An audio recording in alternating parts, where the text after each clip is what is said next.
Hey guys, it's Zach and I have Andre here with me today. Today we're going to be talking, I said already, see?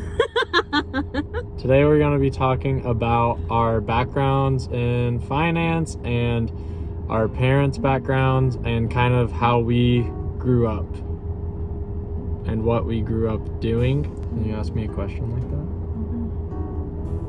What are some ways that your parents saved?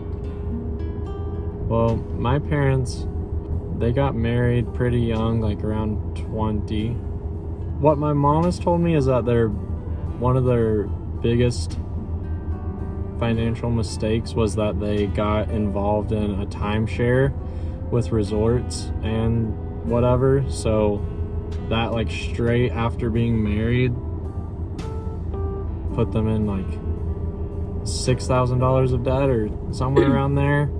So they like started off right after being married and they were already in debt and kind of just snowballed from there. They recently have started reversing their debt snowball and paying it down. They've been focusing on that. I think at the worst, they might have been around $30,000 in debt, and that's credit card debt, and decided to add on to our house. So then they added more debt. So basically how I grew up, we didn't like spend tons of money or whatever, and we didn't like, I only get clothes like 2 times a year, like Christmas and then Black Friday basically, and then maybe Easter I'll get one outfit for church. But other than that, my mom would always just say, it's fine, we'll have enough money to pay for it. Like, I didn't have to ever like go hungry or anything like that at all. And I would say that I had a nice middle class upbringing, but we weren't like extremely wealthy or anything. I think that the biggest thing that I got from my parents is a really strong work ethic, because both of my parents have a really strong work ethic. So I've been working since I was 15. I started serving at Cracker Barrel. So yeah, that was before I could even drive. My parents had to take me to work and pick me up every day. Or it wasn't every day. I didn't like work a ton in high school, but I did work like 3 nights a week. So it was like 15 hours or so a week. Like I'm really determined to do something once I decide that that's what I want to do.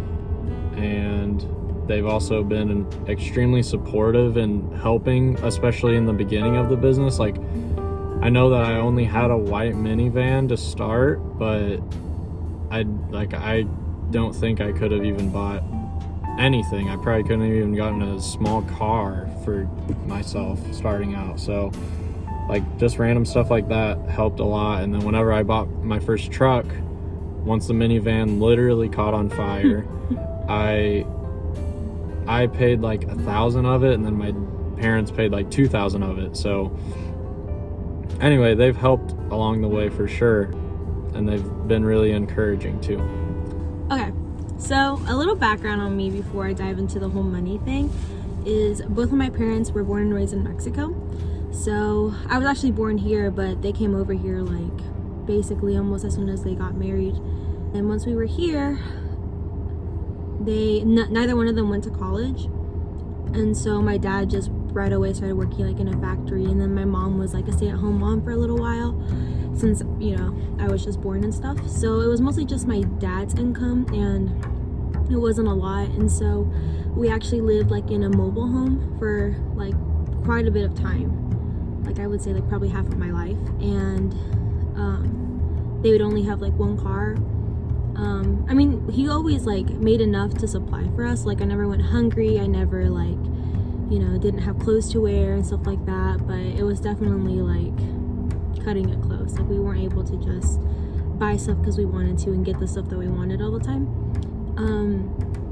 Then I have 2 younger brothers, and then my mom, like once we were at like a certain age that she felt comfortable for us to like be looked after by a babysitter, then she started working at a factory as well. And so that did help a lot, because now it was like a second income. But it was still pretty much like kind of the same, because now she had 3 kids instead of just 1. And so we still lived like in our mobile home. we would get like a lot of hand-me-downs, and she actually knew how to like sew and stuff, so she would make me a lot of my own clothes. I mean, I wouldn't say I had a bad childhood. I loved it. I mean, they were always, whatever they could give us, they would give us. But a big thing that I got from them is that, you know, America's called the land of opportunity, and they literally came here so me and my brothers would have that opportunity. And so for me, it wasn't really a question as like if I was gonna do well in school and if I was gonna go to college. It was just like a known thing that was gonna happen. And so looking back at it now, I'm happy that they pushed me to do that. I will say they didn't really discuss finances with me or with my brothers, like at all. They just didn't really want to worry us with like money and this and that. But from what I've gathered now that I'm older and asking my parents, they didn't really have savings. After the mobile home, we ended up actually buying our first like actual house in town, and it wasn't like a very expensive home. It was like a 2-bedroom, 1 bath, like just a small little house. And then they've always wanted to have like a country home, and so we ended up buying one that was actually like a double wide, but it looked more like a house, and it had like 2 garages, and it was like out in the country. It was really nice and stuff, but they had the idea of selling the home that we had in Seymour, and they never did. And so they had like 2 mortgages. And I mean, the other house wasn't that expensive either, but it's still 2 mortgages and like just overall doubled everything.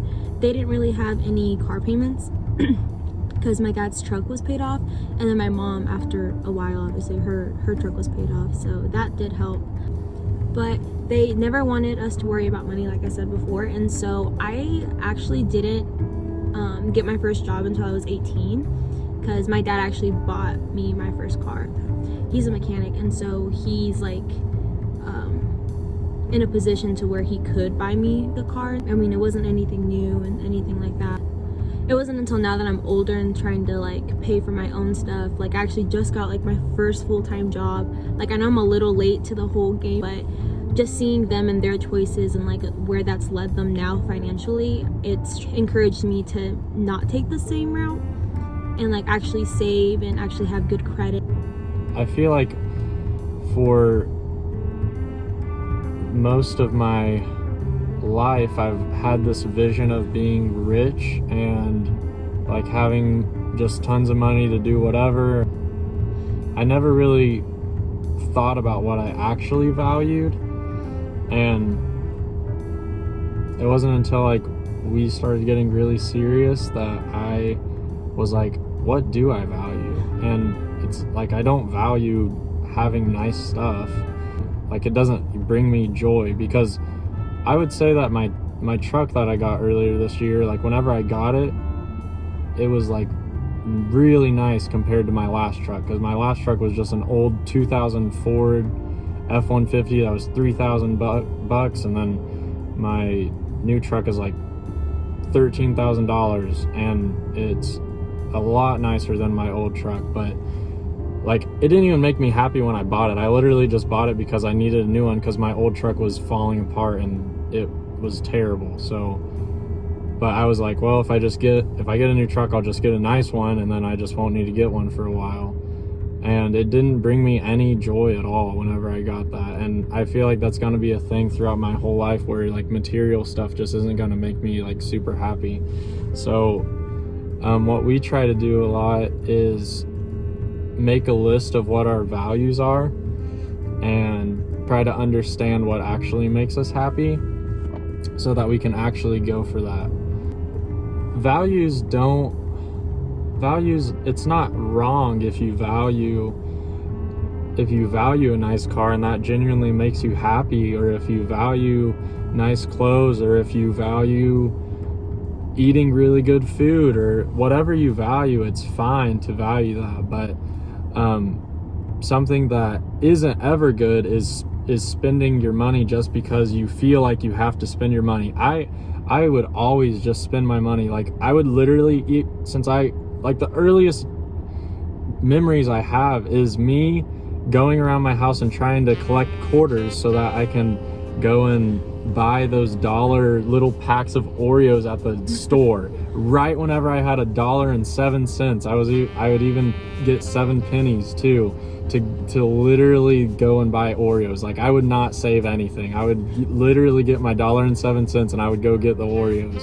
I just did that my whole life. Like, the money would just burn through my pockets, and I just wanted to either like give it away to somebody else or like spend it on something. And that's just something that I realize isn't good. It isn't a good habit, because you're not actually gaining anything from that. You're just doing it out of habit. So it's gonna sound a little cheesy, but me and Zach actually took like this love language test to find out obviously what your love language is, and mine came up as my number one being quality time. And I didn't really realize it as much before, but now that I know, it applies very much so in this aspect as well, because I would say I'm kind of in the same boat as him. Like, I don't value materialistic stuff as much. I think I do value it a little bit more though, because of the way I was raised and the way I grew up. But after finding out that stuff, it just drove me a lot more. He was already on board with the whole FIRE, like financially independent, retire early, but I wasn't really into it as much until like I kind of put 2 and 2 together. And I would much rather like have time on my hands to where I can do and invest in things that I thoroughly enjoy than just like working, you know, like just like living to work. So that's kind of where I started to get more involved in the whole retire early idea and the whole savings, because before then I had no savings. I also started working like a lot later in life, so like leading up to that, like my parents didn't have like some sort of inheritance that they were going to leave me or anything like that, or like my separate savings whatever account. So I had literally like nothing to my name until I started working, and I actually didn't really start saving until I got together with him, because he really encouraged me to start being more financially independent and also just being like more proactive about my future. And so that's whenever we started saving like over half of our paycheck and stuff, and it's really been paying off. So whenever you're doing something that takes a lot of commitment and a lot of hard work, because it's been a lot of commitment and a lot of discipline and communication, so it's a lot of work. The best thing about it is that it continues to snowball.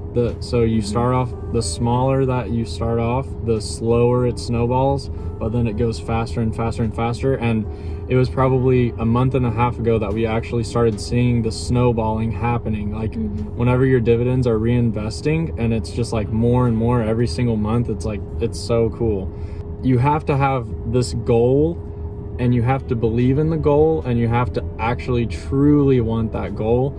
So every single day while I'm working, at least for 30 minutes, I'll just think, I want to have time. I want to have time. And I'm fine with sacrificing a few years of not having as much time.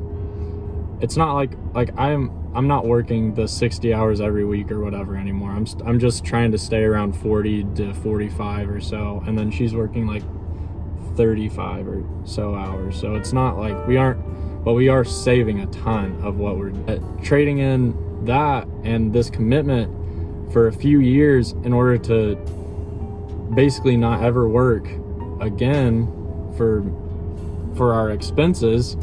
It's like, it's worth it to me. So that's what I think of whenever I'm just like, this is so dumb. Like, I can just work, like we can probably get by with working like 25 hours a week each or something right now, and then we would have a little bit extra time right now. But then it's just, we would be missing out on the snowball that we could just build extremely fast since we're so young and we have so much time. That's our biggest asset right now, is time. So I would say that we value quality time is the biggest thing that we value. We don't really value having a super nice house and having a super nice blah blah blah. So we just want to have a lot of time throughout our life to spend together and spend with our kids, or spend doing things that we actually value that probably aren't going to give us very much money. Because I like to make music, and I like to help out at church. I like to help people. I mean, I would say I value spending time with family, and I mean, I don't mean that just like in my immediate family. Like, I consider his family to me.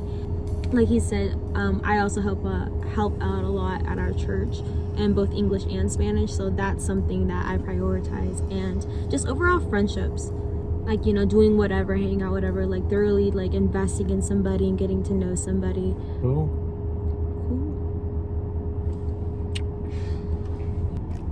I know it's really unstructured and really whatever, but thank you for watching, and be back next week, hopefully, even though we weren't back last week. Bye, guys. Thank you for watching. Bye. Bye, guys.